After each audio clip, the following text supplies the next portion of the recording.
Yeah, today is 1st of December. Went ahead and drug my John Deere 850 out of the storage container and topped it off with diesel. Only took a couple gallon. This yellow can on the rack is my spare 5 gallons of diesel in case I'm in the wrong pickup and I need to put diesel in my tractor. My heat fast barrel heater burns diesel, and with this spray foam insulation it can be 40 degrees in here. I turn that thing on for 10 minutes. I gotta turn it off because it's too hot. Anyway, filled it up too, and this is one of the benefits. This little stuff, it's neither here nor there, but this is a real benefit of having that 100-gallon fuel tank in the bed of my Ram. And my mechanic shop called me on my 99 Ford with a good 7.3 diesel that went into a no start condition, and they'd already found the problem. There's a fuel pressure sensor, they said was underneath one of the valve covers, probably the left side, I didn't really ask, that had degraded over the years. And of course it gets oil saturated because it's under the valve cover, and it shorted out. And when they plugged it into the computer, it wouldn't even read because of that short condition. But thankfully the mechanic working on it, he's a good young man. You know, I say young man, he's in his 40s, well experienced, and had come across that same problem a few years ago. So he went right to it, and the part from Ford was almost $1,500 for a switch, and they pulled the trigger and went aftermarket for under $500. I think he said it was $479. And I said, Amos, I know you like OEM, but $1,000 is $1,000. I said, yes it is, and it's probably made in the same damn factory, so thank you for making that decision. So I told him to keep it a few more days. Asked him to go ahead and fix the cruise control. They said it could be the switch, or the switch on the column, or the clockwork. I said, really? He said, yeah, there's a copper wire and it will degrade over the years, and you'll get an intermittent short, and it sounds like with what it's doing for you, that's probably what it is. I said, yeah, because sometimes it'll work, sometimes it don't. This last trip it didn't work at all. He said, yeah, we'll check that too, and told him to go ahead and do a complete service on it. And when I get the final bill next week, I'll update y'all. There's a lot to changing that switch out. To get to it, you got to take a lot of crap off the engine, just get down to the valve covers on either side. And I never would have found that. I can tell you that right now. I've been swapping out parts I didn't need to change out. First off, I don't have the proper computer for that truck, computer reader for that truck. And once it wouldn't read anything, I'd been at a standstill. That's where experience comes in. And these guys are good.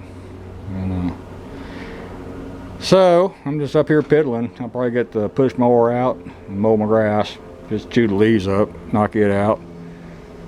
I need to spray, and the wind's coming straight out of the north, and it's supposed to lay in a day or two. And also right now it's really, really wet.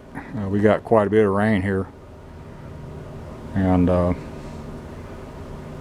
so the garden's doing the garden thing. That rotary hoe, it's the bomb. I could hoe it today, but I don't need to. And using the regular flat hoe, I was having to hoe every 2 or 3 days to keep stuff shaved off. That rotary hoe does a much better job of keeping my garden clean. So I really like it a lot. Not very expensive since it was on sale. And birds are eating up all my bird seed, so I might go down to the feed store, get a couple more sacks of that. I got enough to fill the feeders 2 or 3 more times, but I don't want them to go completely empty, because then the birds will look for feed someplace else and may or may not come back. And I don't know what that white truck is. He's loading something up. I don't know. Soda water maybe. I don't know. Yeah. Real pleasant day. It's 68 degrees inside my little building. You don't get no better than that. And other than being wet and a little on the windy side, not terrible, just a little bit. It's a real dang nice day for the first day of December. Not cold at all. La Nina, in case you're wondering. And anyway, I think that's about it. Let me get back to what I was doing and mow my grass. And I'm going to swap out the box blade for the sprayer, just to get it put onto the tractor, so when I do get ready to spray, it's ready to rock and roll. Just fill it up and go spray. And that box blade was a good investment. I got a lot more jobs to do with it once it dries out a little bit. And it's well built. It is extremely well built. Let me show you what I'm talking about, even though this is getting a little bit long. It's the pin setup on the lower lift arms. Your cheap ones just have one bar coming out with the pin. So when you hook onto it, you're torquing on the pin real hard and torquing on that one piece of bar steel. The better ones have a dual setup, so you're pulling on the pin. You're not trying to twist and torque it, you're pulling straight. And it's reinforced with two pieces of metal instead of one, and that's the difference. And if you look at used box blade, you'll see a lot of them wherever they have the pin mounted, it's all bent, all cattywampus and twisted and torqued. It looks like it's been heated up and beat straight again. That's why. So when you're going to buy a box blade, it costs, $100 more, but look for one like this, and that's the kind you want. You just don't want the pin hanging out in the breeze. So, and of course you want one that has a blade on the inside and the outside. And these blades are reversible, by the way, so you hardly ever wear one out.